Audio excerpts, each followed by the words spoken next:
Hi there, I'm your host Clive Serkin, and welcome to the Unstuck podcast, where we're on a journey to help you get control of your work environment, get yourself unstuck, and perform to your full potential. All right, well, today we joined, much to my delight, with my friend Sarah Hofstetter. Sarah is, I guess the best way I can describe it, a force of nature, as you will soon find out. A brilliant mind, a great human, and always on, or almost always on. So welcome, Sarah. Thank you, Clive. I feel like I can only disappoint from here after that introduction. I can Let's go for it. There's no doubt. So, like, I would love to start at the beginning, which is your career. And as far as I know, you'll fill in the blanks, but you started off as an editorial assistant at the New York Times. Then you had a great stint in PR, and then you've jumped to 360i, where I met you, and you moved up to the ranks and eventually became a president, and then CEO, and then chair, and built that agency exponentially. And I was like a huge fan, which is why I came knocking on the door.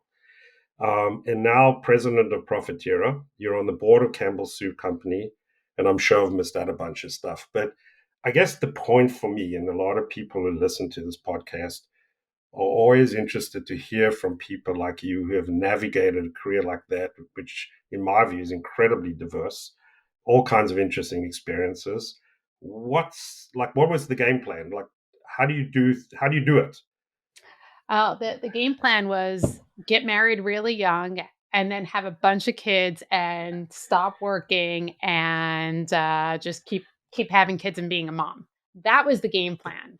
But what the saying goes, man plans and God laughs. So I originally I started out in journalism. I loved storytelling and I loved succinct storytelling. I like getting to the point and moving on. For those who have ever spent any time with me, I try to get to the point. But what ended up happening was I couldn't make the rent on a journalist salary. And also my husband was in journalism. So the two of us together were, not interested in being homeless. So he continued down that path and I moved to the dark side of PR, which is a different form of storytelling. It's like storytelling with bias, which I ended up really enjoying. And so after I had my first child, I immediately went back to work and then had a second one and then went back to work. And I love what I do. And I love the people I work with. And so it was incredibly fulfilling, much more fulfilling than I ever felt in school. And so for me, the game plan continued to morph. And that was not just okay with me. It just keeps things exciting and different. And that is the story arc of my career, is trying to keep things exciting and different. I was talking to somebody yesterday who's looking to make a pivot in their career. And he was saying how he just feels like there are only so many pivots one can have in their career. And I couldn't disagree more. I feel like this isn't the kind of world where you work for 40 years and you get your Seiko watch. No offense to Seiko, but there's nothing like why do that? I feel like you need chapters in the story of your life. And so as long as it makes sense and you can build on your experiences, it's a great opportunity. But it's interesting because, like, just reflecting on my experiences, like as you go along, you can have a plan, a master plan, an incredibly well thought through plan, a broad concept, whatever your sort of the way you wired. But ultimately, sort of doorways present themselves. And like lately, in the past few years, I've been getting a lot more calls of people saying, "I'm at a point, I have to make a decision," and they're really overthinking. And my view is, when you're faced with a door, you kind of pick one and go, because 99.9% of the doorways are doorways you can go back through. And so I always give that advice, and then I hang up and go, am I being too cavalier, or I'm interested in your thoughts. Like, how analytical were you, or are you?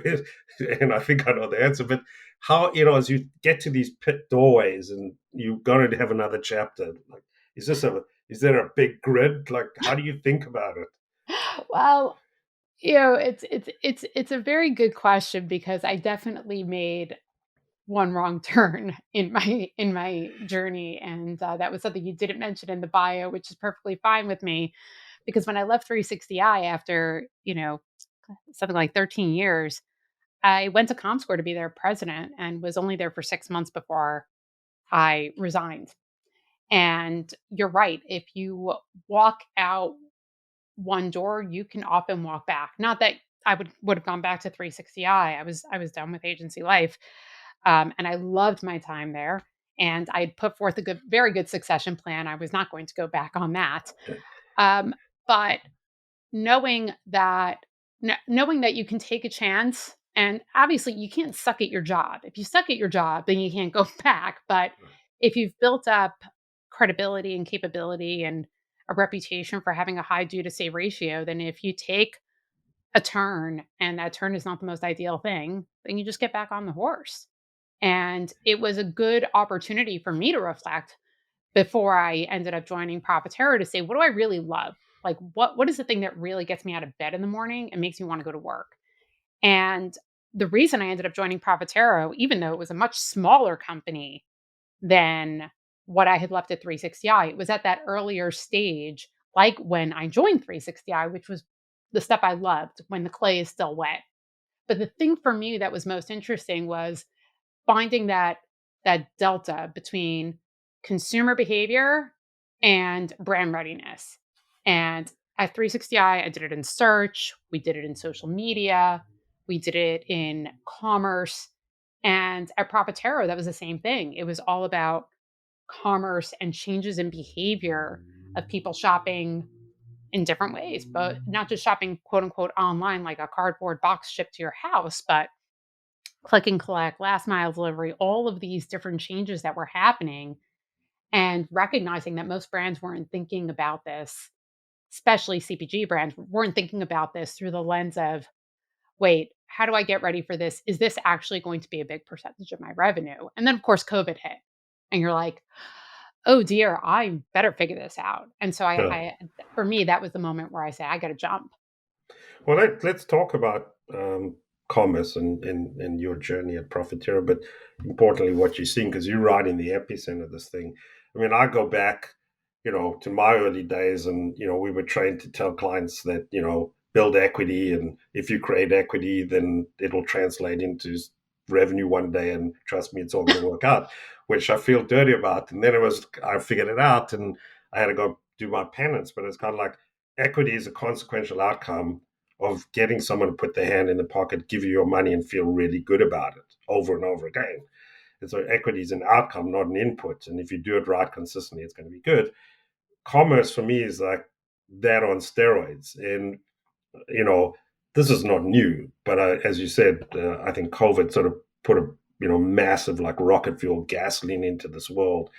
Are you seeing companies, in particular the bigger, more sort of legacy type companies, really internalizing that at the heart of their business needs to be content to commerce, and then the other stuff is around it? Or are they still sort of in this journey of acceptance and evolution, or are they running it off on the side and doing random acts of commerce, like, or all of the above? I'm curious. I love random acts of commerce. That might be something I steal.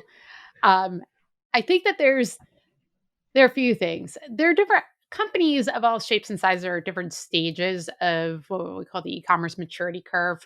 From the, when COVID hit, it was a little bit more of the evangelize and educate phase. But then the question is, okay, well, how much do you actually internalize it and do things differently? One of the things that I found most fascinating is how, just kind of looking at grocery as a microcosm, online grocery shopping is actually up from November 2020 to November 2021. So think about that. November 2021 was pre Omicron. And so this was like post Delta. There was a good amount of vaccinations. People were, I wouldn't say back to life, but they were planning Thanksgiving without abandon. And yet, online grocery shopping in the States continued to go up, fueled by click and collect and last mile delivery. And the thing that became so fascinating to me is that all of these big companies thought, okay, well, I've got to invest in e-commerce now because it's going to be a mechanism and it's more than low single digits. Maybe it's high single digits as a percentage of revenue, maybe it's low teens. But the fact that the trends were not going down post vaccination was a moment that says, okay, these habits have been formed and they're here to stay.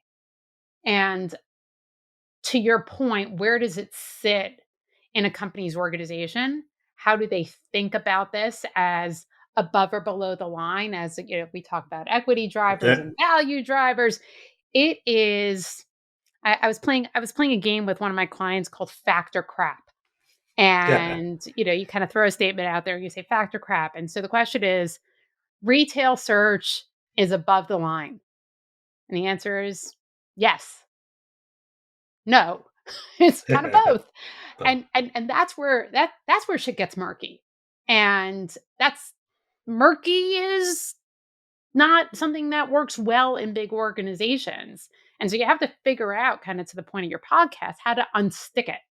Like how to get people to see it for what it is. Think about Google 20 years ago. When brands were looking at Google 20 years ago, it was all lower funnel. Now it's all about, well, if you don't show up at the top, then you're irrelevant. You're invisible. And gosh, brand equity at minimum, you got to be visible, right? absolutely. I mean, part of the I wonder. And I know I've tried to use this to make change, and I'm not sure how successful I've been. But it's like part of the issue of being stuck is using old constructs. So we get trapped in these things. You were talking above and below the line. The other terrible one for me is working and non-working. Um, Oh, on ugh. two levels. One, because if you suggest to me that you're spending something on something that's not working, then I'm kind of want to know what's going on. But working and non-working was a construct that sort of came out of a post World War II analog model, and it was like 80-20, and it was based on making a 30-second TV ad and reaching 90% of the world through three networks, which is crazy. And I wish that companies sort of help the best way they can help themselves. I wish they would sort of get rid of these old constructs and these old language and these old models, because I feel like whilst it makes them feel safe and it's familiar, and they can, they slave to data, so therefore they've got a history of data that's divided that way. Um, they're just going to keep playing the same game, and I don't know if you have a view on that, and if there's a way to get people to get rid of that and move on. It's a great challenge.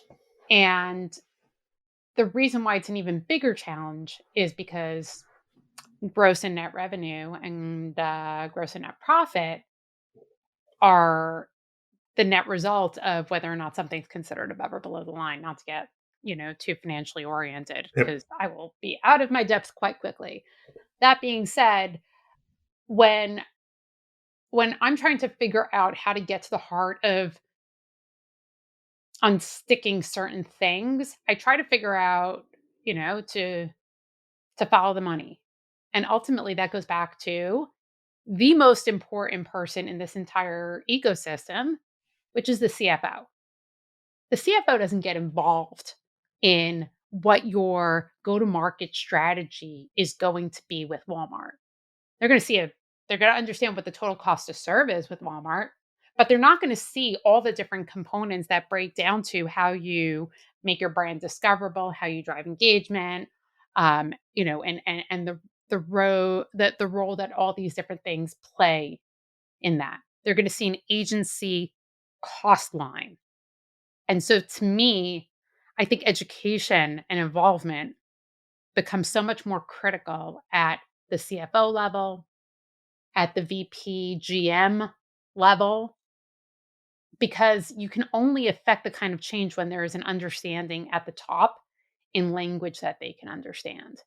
And so, to your point about the 80-20 rule on creating the ad versus distributing the ad, um, the reason why it hasn't changed nearly enough is both. an element of we iterate off last year's plans, and so Yep. you're moving 2 degrees to the left or 2 degrees to the right, and you're not thinking of, you know, you're not thinking from the ground up or really putting yourself in the shoes of the consumer, but you're really, just you're just being iterative. That's why I think, you have to play a little bit of selective destruction, if you will, to I break the couldn't agree system. more, but I'm a little bit reckless. I mean, I always used to ask this question: if when I sort of got antsy about this sort of working, non-working, 80/20 nonsense, I was like, well, I could argue that the best case scenario is that you're not paying to distribute content, that your content is so provocative, interesting, that you're actually spending 90 to 100% of your money on content. Now, I know that's absurd, but I used to say just to make a point and force the issue.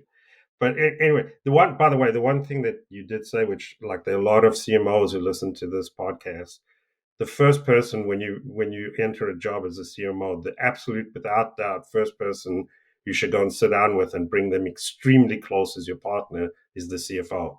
And I don't think that that's instinctively the first thing that a CMO or a CGO thinks. And I can tell you from experience that's been the best return on investment in terms of my investment in relationships and partnerships. So Well, I know props that for that. firsthand from working with you both at Kellogg and Kimberly-Clark because we weren't beholden to ways of the past. We weren't beholden to certain frameworks. I remember distinctly one of the first meetings we had together. We talked about the Oscar Mayer Great American Bacon Barter, where Amen. it was a 90-10. It was 90% content, 10% paid promotion, and they grew their revenue 13% while the category was down like 7. So there you go.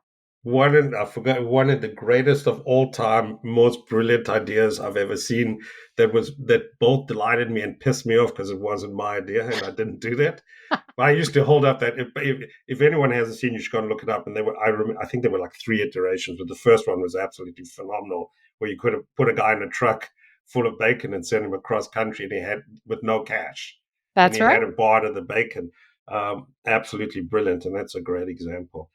Which was incredibly brave, which gets me to brave commerce. So you, in a way, inspired me to do this podcast, and you have a podcast called Brave Commerce. You have a partner in crime on it, which is fun to listen to. You guys, I love listening to it. Talk to me for the 4 people who don't know about Brave Commerce. Uh, talk to me about how it happened, what's it all about, and why you're doing it. Sure. I mean, the primary reason we're doing it is for the kinds of conversations you and I are having right now, which is the delta of knowledge on the evolution of shopping behavior is pretty damn high. And it was in the summer of 2020 when Rachel Tipograph, who's the founder and CEO of Micmac, which is a social commerce data company, when when she approached me and said, "Are you finding that this paraphrasing her, but basic gist is you find like you're working in a world where like half the people completely understand what you're talking about and the other half think you're speaking a completely different language, like one that was not invented on this planet." And that was kind of how I was feeling. I was relatively new to the digitally enabled commerce world. Saying e-commerce almost like just makes you feel like that cardboard box, but the whole idea of digitally initiated, at least, commerce. And the more and more we spoke to people that were responsible for omni-channel or commercial or e-commerce, the more it became clear that there was such a gap in knowledge, and yet there was such a set of similar challenges and opportunities that all of these people who were sitting in similar positions at different companies were experiencing. And so I was looking to create a community because no such community seemed to exist, as well as share best practices and tips in ways that weren't necessarily competitive, but more about how to lead with influence versus control, or how to educate in ways that are immersive and not instructive. And that was really the genesis. And coming out of the ad business, where there is no shortage of trade groups that will help you in some way, shape, or form, this wild freaking west. And so Rachel had approached me and said, "I want to do I want to do a podcast about this." And I said, "I don't even listen to podcasts, so I don't even know what's involved." And so I started listening to a few podcasts, and I did get hooked, and I was like, "You know what?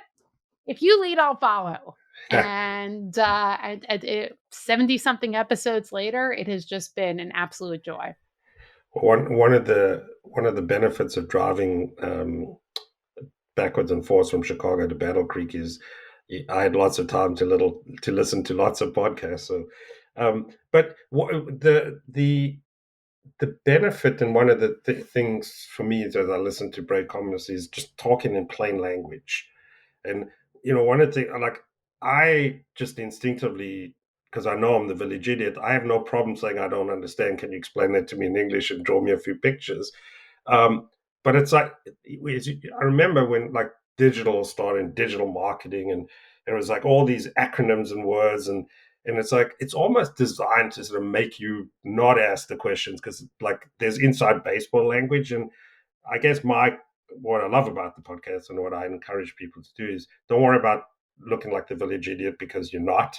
Um, and everyone else, like, in a room of 7 people, 6 of them have the same question. You should just ask the question, because they're going to love you because they wanted to ask the question.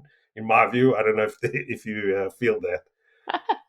I totally feel that. I have to say, it was always I deeply enjoyed our reviews when we were working together. I do remember a moment that we were sitting in Merch Mart, and it was a very, very small conference room, and we were reviewing some whatever creative idea, strategic idea, I don't know what it was, and you just called bullshit on the whole thing. And I think everybody kind of just breathed a sigh of relief of like, "Oh god, he said that thing that we all really wanted to say but didn't have the courage to say," because we were all having that imposter syndrome. So I do thank you for being that person. It's easy when you don't know, you don't know. There's no risk in asking the question, so it's kind of fun and liberating. But hey, the which sort of brings up another topic for me. One of the benefits that you and I have had, and you've had it more than me, is when you, in the world of, in the case of you, PR, and then agency world, and now Profitero, you see tons of companies, and you've actually seen them from many different vantage points. So you get a real sense of the inner workings and the interpersonal relationships and the machinations of decision making. And at the heart of this podcast, Unstuck, is talking about how individuals and or companies get stuck. And I used to give this speech in my career, and one of the pages was, I had insanity, and it was this guy in a straitjacket, and I talked about, this day was like, if you keep doing the same thing over and over again, there's a definition for that. But to this day, I see companies, and may not be a week from apart, but in cycles of 2 years or 18 months or 3 years, addressing the same problem that I addressed 3 years ago. And I'm talking like big money and big disruption to the organization. And you just sort of step back and go, what's going on? Like, why didn't they get it in the first place? Like, what didn't they learn? And I know I'm not in the minority in terms of seeing this. I'm curious, do you have a perspective? Why do, and these are like, we're talking smart people here. This is like super smart, super experienced people, um, attacking the same problem and not solving it. Well, I mean, we can deconstruct this in lots of different ways. I think you're starting from the right point, which is the whenever somebody asks why you do something, and and the answer is because that's the way we've always done it. That's that's another way to define insanity, in my opinion. Um, but it's certainly similar enough. But companies, especially those that are more than, call it, 25 years old, are often slaves to the past, iterating year over year because that's what the MMX showed. And that's what ends up getting you these incremental changes and not fresh looks. And sadly, one of the catalysts for fresh looks becomes new management, and that also means that you're adapting to new things. You're adapting to two new things at the same time: new people and a new way of looking at it. It would be great if the same people could just take a fresh look, clean sheet of paper, and say, if I was dropped onto planet Earth today, what would my go to market strategy look like? And if you're an entrepreneur and you're saying, I'm launching a new product tomorrow, there's a brand called Angry Orange. It's a pet deodorizer brand. And started by a couple of entrepreneurs and then was bought by one of these e-commerce roll-ups called Thrasio. And they took a very different approach to go to market than your typical trying to sell it into either a regional player or like to a regional retailer or, land that awesome Walmart distribution. They really built it up through combination of Amazon distribution and influencer marketing. Growing the business, I don't know, like 11 times over at this point. It's so big. They've diversified their portfolio. They've driven a lot of product innovation, all this other stuff, but they weren't slaves to the IMC, IAT, IBC, whatever requires everybody and their mother to be in a room together to come up with the next big idea. And I think that's the challenge is the idea of not taking a fresh look. The closest thing that big companies take to a fresh look often is things like ZBB, which is a budget-based exercise, not a mindset-based exercise. Absolutely, I've been down that one, but I'm experiencing now. And I made a choice. I've had an incredibly rewarding career, um, most for the most part in large, mature, established CPG categories, and for which I'm unbelievably grateful. So there's no element of remorse there, and deeply grateful for the experience. But in the last 3 years, I made a choice to pivot and go into emerging, all the way from pre-seed to Series D, but early stage in the larger scheme of things companies, and they all they bring with them their own set of challenges and dysfunction and stuff. But the big thing is what you had said is all of those companies share one thing in common: there is no history. And with no history, the same kind of people get into that situation and liberated from that lack of the history, it frees them up to do what they instinctively know they need to do. And so, my advice, if I went back to my old world, I would try very hard to instill that into the culture of an organization, which is sort of free yourself of your history. And I'm not Yeah. saying like anarchy by any means, but in the same presentation, I used to show that phenomenal Apple ad, the crazies, and I always say none of them were anarchists. None of them were, these were like deep, deep, deep, disciplined thinkers. But what they shared in common is they freed themselves from the history of whatever field they're in. It was just I wish that more and more people would sort of have the courage to do that. I wish I would have had more courage to do that in my time, or be more effective in getting people around me to do that more. Um, I actually think you were not just quite effective, but you also set the right tone. In fact, that when the first time I met you, I was stalking you in a green room at an Ad Age conference. If you may or may not yep, recall yep, this, yep, yep. because you were saying so many of the things that I had been trying to say, but I was saying it from the agency perspective, and you were saying it from the brand perspective. I'm like, if this brand guy can get people and shake things up, I want to work with that guy.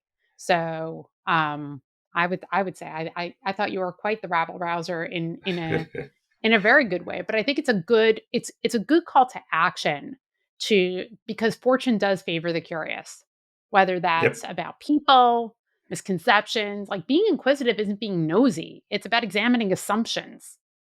And more people need to feel comfortable doing that and not being afraid they're going to get fired. 100% agree. We're running out of time. I've got one more question. Spring, like when you have an intense career, you're 100 miles an hour. How do you spring clean your brain? How do you keep fresh? What do you do so that you show up the next day ready for action?